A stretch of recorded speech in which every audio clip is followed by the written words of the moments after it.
Welcome to The Hats. The Hats is a weekly podcast hosted by licensed marriage and family therapist and author Melissa Dumaz and attorney and business owner Kerri Harper-Howie. Listen in for practical tips on how to keep your hats upright, how to handle life when one of your hats gets lopsided, and plenty of real-life solutions to help you balance the many hats you wear daily. Hello, Hatters, and welcome back to the Hats Podcast. I am your co-host, Melissa Dumaz, and I am here today with my co-host. Hi, Hatters. It's Kerri Harper-Howie, and I'm glad to be back with you again. Hatters, we continue in season 9, the Boss Bitch season, and it feels so good just to say bitch out loud like that because first few episodes, Kerri and I were like, wait, what, bitch? We have to say that out loud? We agreed to this? And now it's just rolling off our tongues. So as you can see, Hatters, today we are talking about the succession hat.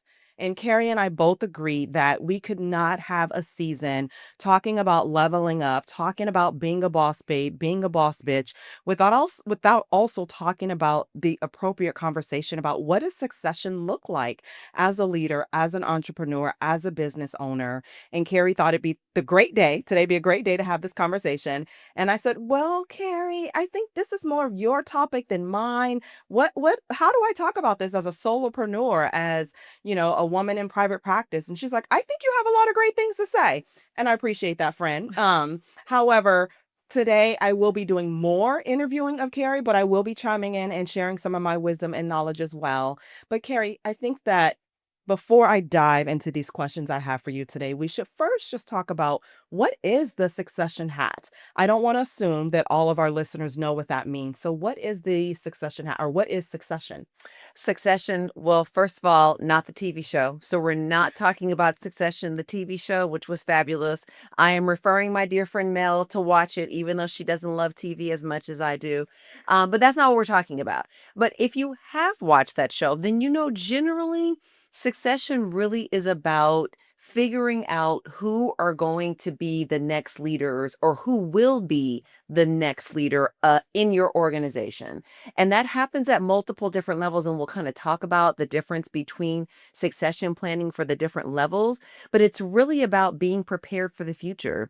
It's you deciding, I want what I'm currently doing to continue, and I need to level up for a variety of reasons. I'm going to level up, or I'm eventually going to leave. And I want to leave behind the foundation, the leadership, the strength, the knowledge, the insights with someone or a group of people so that they can succeed in the future. So that's really how I think about succession. Yes, I love that. And a few things come to mind for me. One of them is a little dark. I think about like your will, like when you leave your will behind, or your living trust. Thank you. Brain fart. I was thinking about your living trust. Like, these are the ways that you want your business or your properties or your home or your valuables or whatever those things are to be passed on, or what you want to happen with them. And so that's the dark side when I think about succession. The other thing that comes to mind for me was an experience that Kerri and I shared together recently, which was at the Brotherhood Crusade Gala. And one of the things that was spoken about was the succession and how it went from like the father and then to the next person and now to the daughter. And I think I got that right. And it was just beautiful to hear that this just didn't happen by like, oh yeah, you're good, let's put you in this position. That it was planned for and properly planned for, and to see the organization continue to grow and thrive in such a beautiful way. It resonated with me that they had and continue to have a beautiful succession plan. Two things to that, Mel. Talking about a living trust and a will should not be dark. Okay, you're right. It's something, you bring up a great point, because I think that in many communities, particularly ours, Yes. it is kind of a taboo topic where we don't talk about the importance of succession planning within families. Right. It's vitally important, and we got to be able to have healthy, open, normalized conversations about it, because it really will make your succession within the family so much easier. So I definitely want to just kind of highlight that.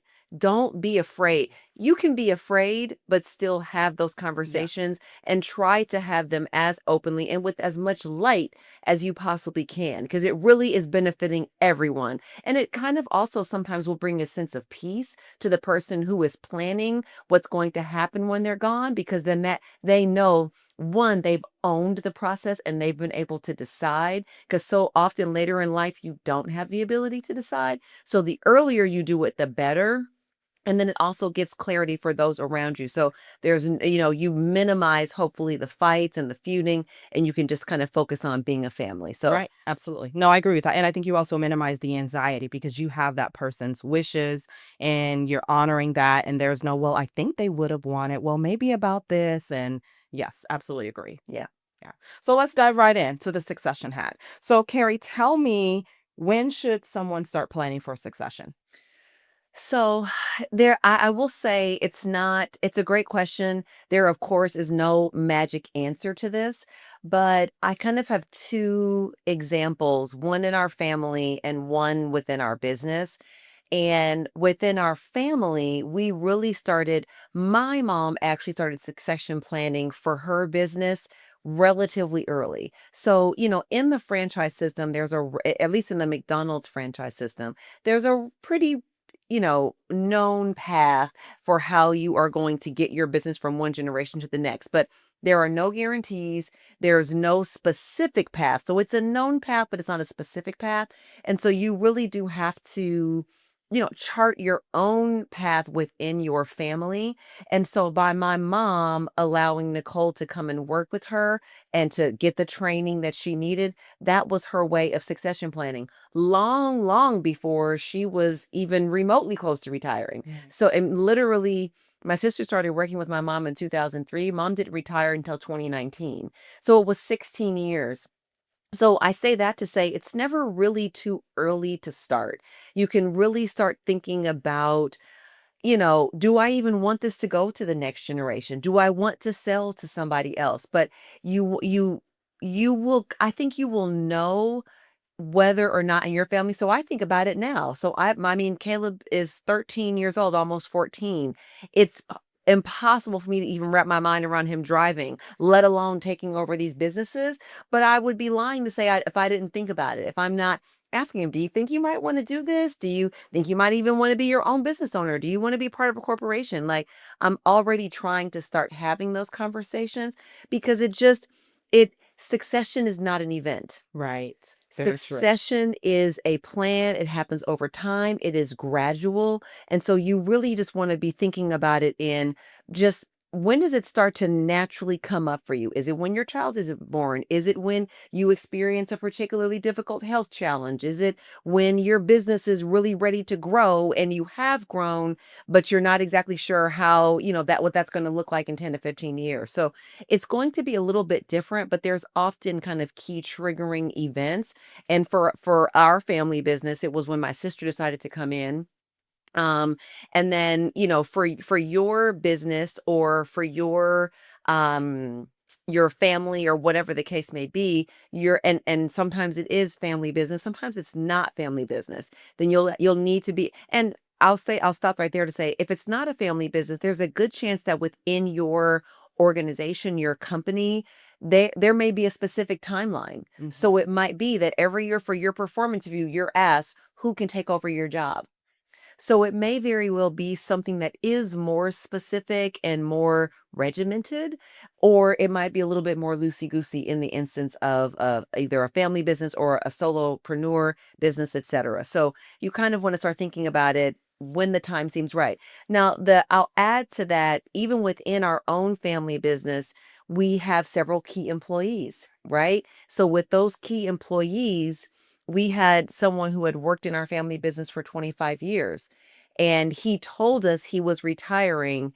And once he did, he actually gave us the benefit of a full, maybe it was 1 to 2 years, during which time we were able to search for his replacement, really, and even decide how we were going to replace him, then search for his replacement, and then train his replacement. Mhm. So that succession planning really was about his timeline. If we had started looking to replace him before he said he was retiring, that opens a whole other can of worms. Right. So it wouldn't really have been appropriate to start succession planning for his very key position before we were having open dialogue about his actual retirement. So that was a long answer, and I don't know how if I was specific enough, but I think those are some things that you can consider when you're trying to decide, when do I start? No, I love that. And I think it also gives permission that everyone's succession planning may look different. Like I'm hearing that there are some key, like kind of factors to consider, but it may look different as to when you start or when it begins. And I really love your statement about succession planning is not an event. Like it's not just this one time, like, okay, this is the person. All right, cool. We've closed that book. Let's move on to the next thing on the agenda. And the other thing I that it brought up a question for me. I heard you say, for example, thinking about your key employee looking for their replacement when they retired. In some cases, and every company is different, would that be promoting within? Oh, Mel.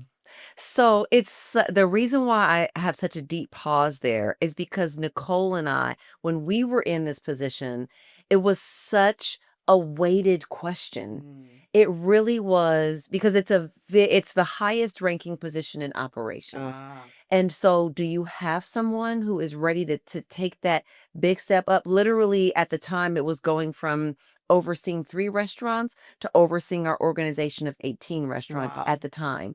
That's a really big That jump, is even for right? the person in the position. Yes. Exactly, exactly. And so, but then it's like our culture is so specific. So how do we bring in an outside person to such a high level position and maintain our culture? And then if we do, how do we prepare ourselves and our organization for a new culture? Because you can't expect someone to come from the outside and just be like, here's the way we do it, go execute. You need them to be able to own it. So it's a really, really excellent question. We did end up promoting from within, and that has worked out great for us. I think we tend to weigh in favor of one culture. We want to maintain the culture in our organization, also believing that we are able to set people up for success, give them the tools that they need to succeed, give them the space and the room to fail because everyone's going to fail, support them through that. And then also what we more recently did was we brought someone in from the outside from a slightly lower level to a slightly lower level position, but still a high position. So we get that infusion of new perspective and culture and I love that. ideas, Yeah. but not at the highest level of our organization. Right. I love that. I love the idea of the fusion and being able to get a little bit of both. I think that's a great way to blend and a great way to like hand things off, if you will. So let's talk about what's the difference between succession planning for employees versus ownership. So, kind of as I hinted at earlier, when you're dealing with employees, that is usually, to me, a little bit more linear. I have a people department manager. I need to make sure that this people department manager is ready to become a general manager and that they're able to, that we have someone ready to take their place when they are moving up. And so that really, to me, is a much more consistent and ongoing regular part of your business planning. Got it. You have to make sure you have a bench, if you will, of people who are ready to take over because people get sick. People find other jobs. People, lateral. We've had a lot of lateral movement within our organization as we continue to grow. Our administrative team has grown because we, have more and more responsibilities. And what that also does is allows us to increase efficiencies, right? So as we lateral people out of some positions, we need to either replace them or we have to redistribute things. So when you're dealing with replacing employees, it is important for that to be an ongoing process. As I mentioned, the higher level position it's a little bit trickier, but it was no surprise the person who took over. Once we decided to promote from within, it wasn't a huge surprise the person who was appointed as in that position. Yeah. When you have a CEO that leaves a company, you're not, putting on the market. We're looking for a new CEO because that person's going to get nervous about it, right? Right. But when he tells you he's leaving, it's not going to be a huge surprise who that corporation selects to take over their position. Right. So it's, so when it comes to employees, again, you want to be more regular and also because employees typically have performance reviews on a regular basis, you have that data to kind of back up the performance that you're looking for. Right. So it's a much more regular process. But when you are talking about the succession of an entire business, selling a business or having someone take over a business within a family or even bringing someone from the outside to take over your business, it's a lot more complicated because it really is one, you often have a struggle with the person who's running, who they often created the business and so it's their baby. Yes. So they are not ready to be succeeded. Yeah. So you really have to be mindful of finding the balance between, you should be thinking about retirement and succession and continuing to include them in the process, right? That is not so much the case when you're dealing with an employee. You also have to make sure that if you're really selling a business or you're transferring a business to another person or a group of people, you've got to make sure that they get all of the knowledge, which is really hard, right? Because so much of what we do as leaders, so much of what we do is here. And it's hard sometimes to communicate or share that, or, oh, shoot, don't forget to tell them this and don't forget that. So you also want to be very mindful in the transfer of the entire business to leave that institutional knowledge in the business. And so what that sometimes will look like is you sell the business, but you try and make sure that your highest ranking people stay in place. Mm. Because oftentimes, Nicole and I talk about in our restaurants, we are present, we are there, we know what's going on. But if they're calling me in to run the fry station, something is very wrong. It's going to be very slow. It's not going to go well for anybody involved, right? But so you need those real operations experts that are really doing the work every day. As many of them as can be left in place as possible, the better. And that really that sets the business up for better success once the original leaders or the current leaders are actually out. So I think there's a lot more kind of considerations. The other thing I'll say, and then maybe this is obvious, but there are a lot more legal considerations, I think, that come from the sale of a business or the transfer of a business. Even with us internally, Nicole and we had to figure out like how are we going to finance the business within the family? Were we going to go traditional financing or some other route? What's going to like how are we going to like change percentages? So, are we going I co-owned some restaurants with my mom, so that it was about transferring all of that interest to me. And then what's the right time? So that's both legal and accounting, taxes, all that stuff. So there's a lot more kind of logistical accounting, other types of issues that really accompany the sale or the transfer or the succession of a business. And then the last piece, I kind of started with this, but there's an emotional piece, right? So it's the emotions, one, of the founder of the business, or at least the current owner, and them being able to let go. It's also the emotional health of the people who work in that business, particularly if many of them are staying. So many of our employees, not all of them, and it's changing over time, but certainly our leadership team, they love my mom. Yeah. They're so loyal to her. They're so happy when we bring her to any events. And so that emotional piece and that buy-in of the new leaders, that loyalty, that's the purely emotional part Right. that is sometimes very hard to account for as you are transitioning a business. And then, okay, I keep saying the last thing. The only other thing that I have to say is Nicole and I are very lucky in this respect, but if you have watched Succession, or frankly, you've talked to a lot of other people who are in family businesses, there's also the emotional piece often between siblings or between siblings of the owner, but also siblings of the owner, right? I'm sorry. Wait, I'm sorry. Siblings that are children of the owner, my apologies. So for Nicole and I, as an example, as opposed to siblings of the owner, right? Because it might be, hey, my brother's been running this business this whole time. I've been his right hand man. How are you going to give it to his older son, Jake? Like that Understood. doesn't seem right. Right. So there's many emotional complexities that come with the transfer or the succession within a business itself. Right, absolutely. Yeah. And the other thing I think of too is if your siblings running a business together, then how you're deciding the emotional piece. How does Carrie's children get it versus Nicole's children get it, like something of that nature. So Absolutely. I could understand that. I mean, like so many layers to what you said. So I want to try to go in the order. I don't know the research. I mean, maybe you do because I know you're a researcher. But I can imagine that the research says, and don't quote me, y'all.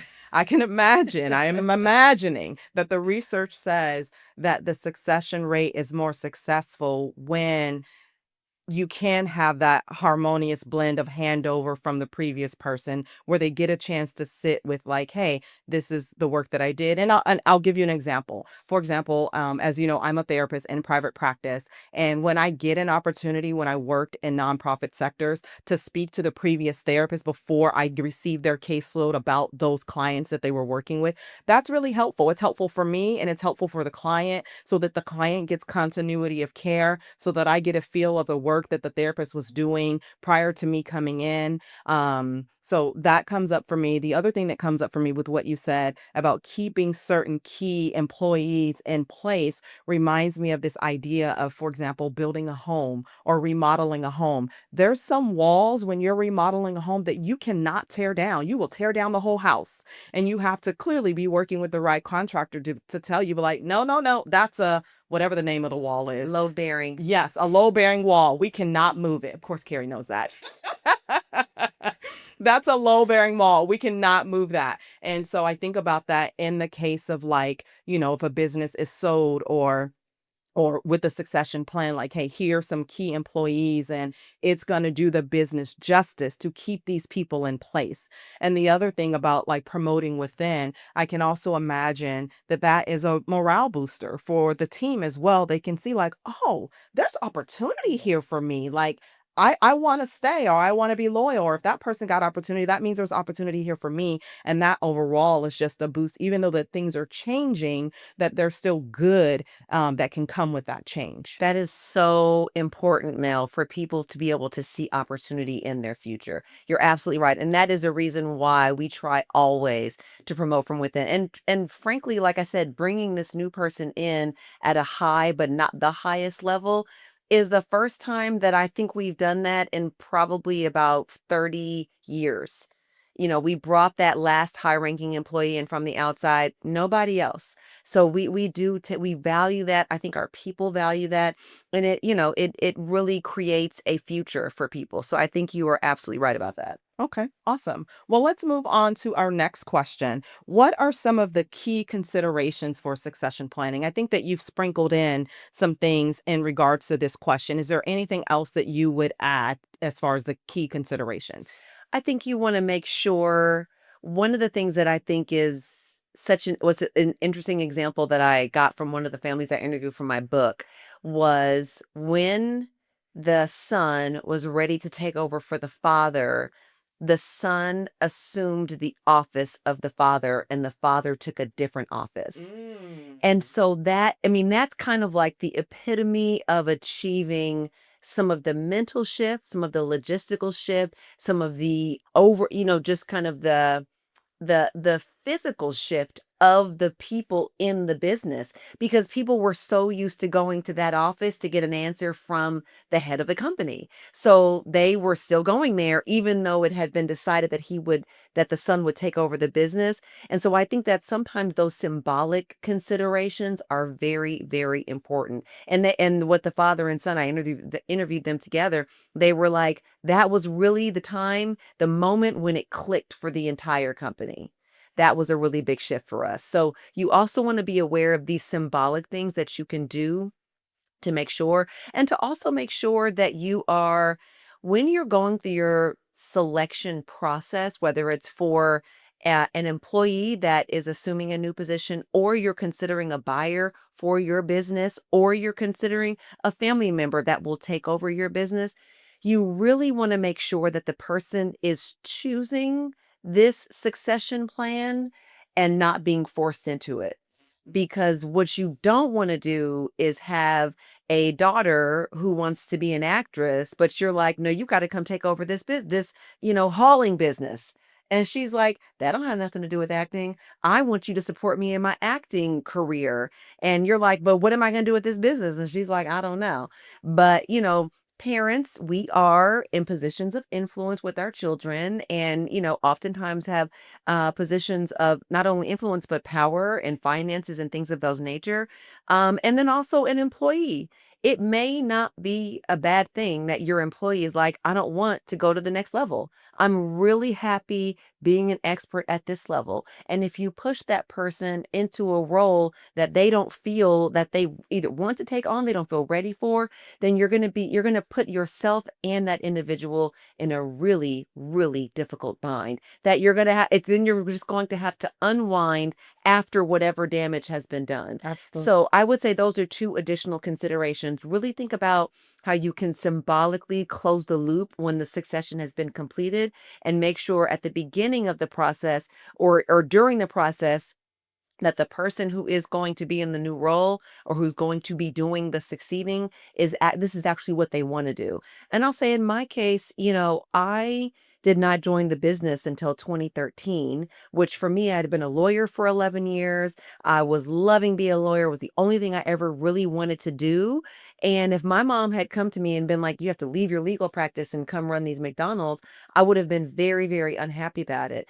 But when I decided I was ready, and even after I was like, okay, this is probably something I want to do, I still went another year of kind of consideration and is this the right thing? And talking to my husband and talking to Nicole. And it was very overwhelming. And so you really want to be mindful that there's a level of choice and readiness, because when you do, that's really when the person is able to blossom in their training. They're eager to know what they can do, how they can add value. So I would say those are some additional key considerations. No, I love that, and I love that those aren't like things that, I mean, clearly you can read them in a book, in your book.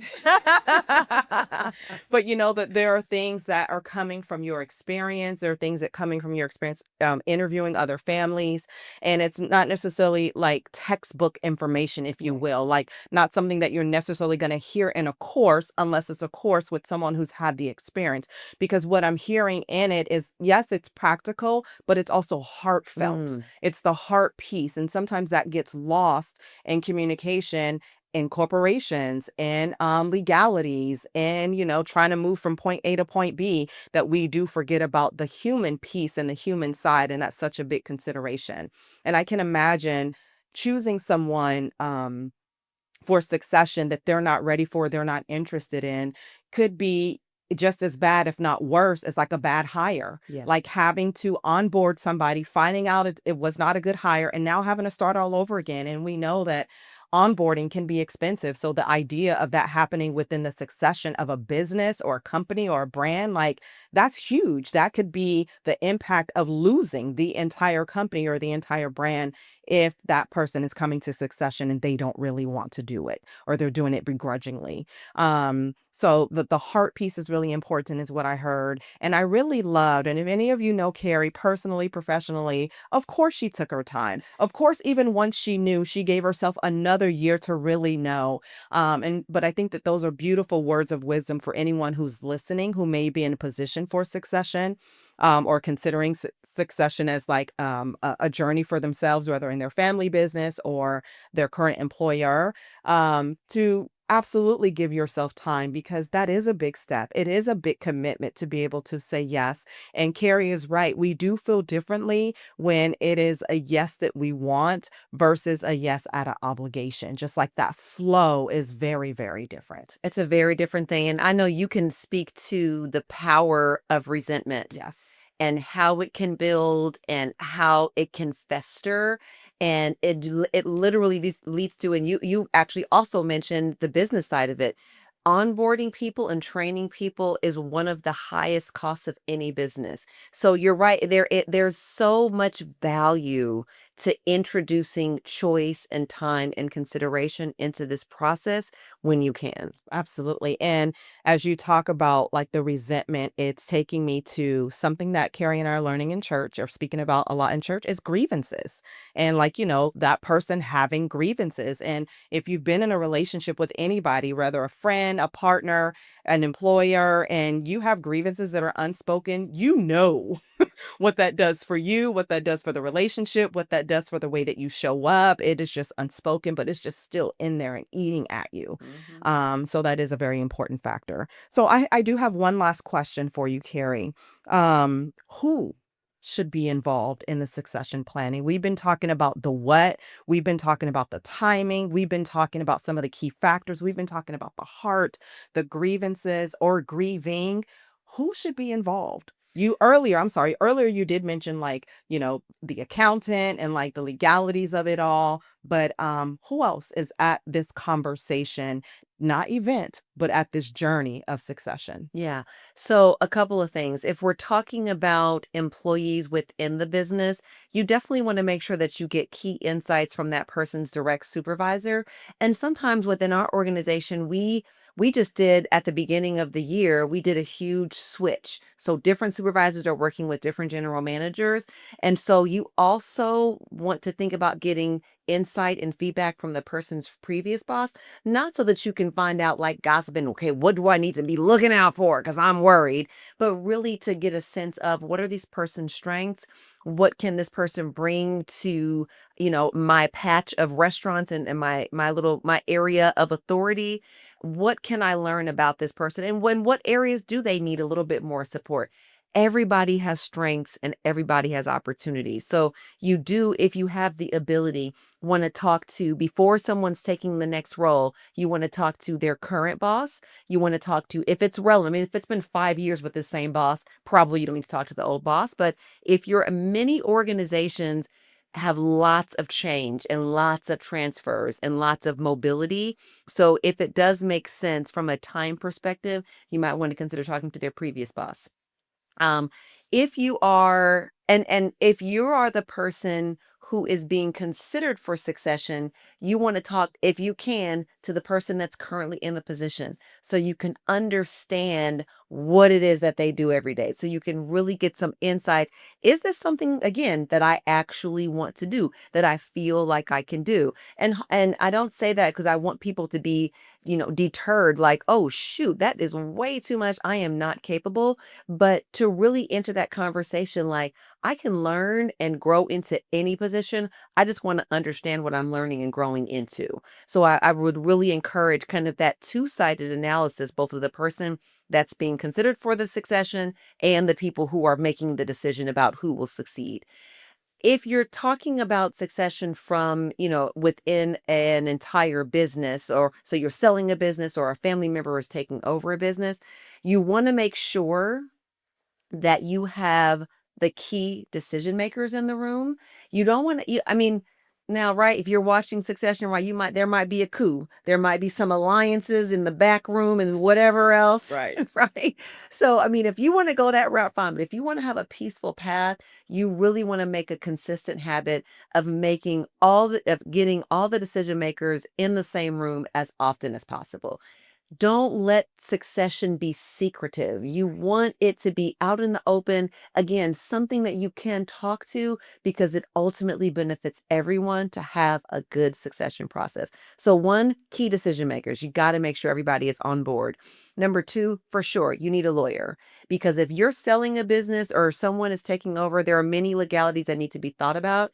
For sure, you need an accountant because you got to figure out the tax timing, whether or not all sorts of things. I'm not an accountant, so I'm going to be honest and say I don't know all the things, but our accountant is a part of every single key decision that we make in our business, whether it's growth, whether it's transfer of the business, anything that we do, we even increasing our own salaries. We talk to them about it because we want to make sure they're on board. The accountant is key. The other people you want to have in the room if it's necessary. So, one of the other examples I talk about in my book is one family, and it was a brother and a sister who were both in the lead. And I don't know if the parents didn't want to make the decision, because what parent wants to decide which, equally capable child should do something? But they brought in an outside consultant to help them evaluate who was going to be the best person to take over the family business. Wow. And yeah, I mean, that was if you need that, I urge you to consider it. I love that. Yeah. And, a neutral person is Exactly. going to be able to look at things, assess the situation, really look at skills, not just skills and strengths of the person, but the skills and strengths that are needed to be successful in the position as it exists. So you really might want to consider bringing in an outside consultant. And full disclosure, and I talk about this in my book, that when the sister was selected, the brother did not talk to her for some time. Oh, It did cause a family rift. yeah. They have mended fences, and that's great, but, this is a big deal. Yes. And it's again, it's not an event. It is a process. It takes time. It takes consideration. And so you really want to be as mindful as possible. The other thing that might be involved is, a board of directors, whether that be formal or informal. You might have an advisory board. You might have a formal kind of voted in board that's really making decisions for your organization. If it is appropriate, in the terms of the transfer of the business, we talked about key people staying behind. You might want to think about involving some of those higher level key people that will be there once the owner is gone. So there are a number of people that are, for your particular situation, you should consider. But the absolute must-haves are the key decision makers, a lawyer, and an accountant. Right. I love that. And I love as you were speaking about and I was chiming in the bringing in the neutral party, especially in a family business or maybe even as an employer. It's not about who's your favorite employee or who's your favorite child or favorite family member, but it is about who can do the job the best. And I think you give the business an opportunity to truly succeed by choosing the right person and not the person you like the most or love the most or who's your favorite within. So the idea of bringing in a neutral party is, I think, such a beautiful resource to be able to give the business, to give the people involved. And it really says, like, we really want to make the best choice for the business. We don't want to do this solely off of emotions. So I love that suggestion. And so many beautiful suggestions that came right from your book. And so I know that we have some listeners that are new today or that are just joining us, and thank you for being here. If that is the case for today's episode, can you share with them where they can find your book so that they can get more of this wisdom that you're sharing so freely on the podcast today? Sure. So my website is kerriharperhowie.com. You can buy it through the website. You can also find it on Amazon, which I think sells like 75% of the world's books. So Yes. if you're not on Amazon or you're boycotting Amazon, you can find it on Barnes and Noble or in pretty much any major retailer. It will be available online. So yeah, I think that's probably the best place to start. Okay, awesome. Well, thank you for all of those wonderful tips. I'm trying to think in my mind, like, do I have any additional tips to add to that? The loudest one is one that I've already shared, and Carrie has shared in her language as well. So I just want to echo it: is that any opportunity that you get to be in a position to talk to the person whose position you're going to be taking over, that is a beautiful opportunity to really see, how they do it and to sit in their shoes. And the other thing I'll say too that Carrie said earlier, she said that her team and her employees love her mom, and any opportunity where mom shows up and at events, they're excited.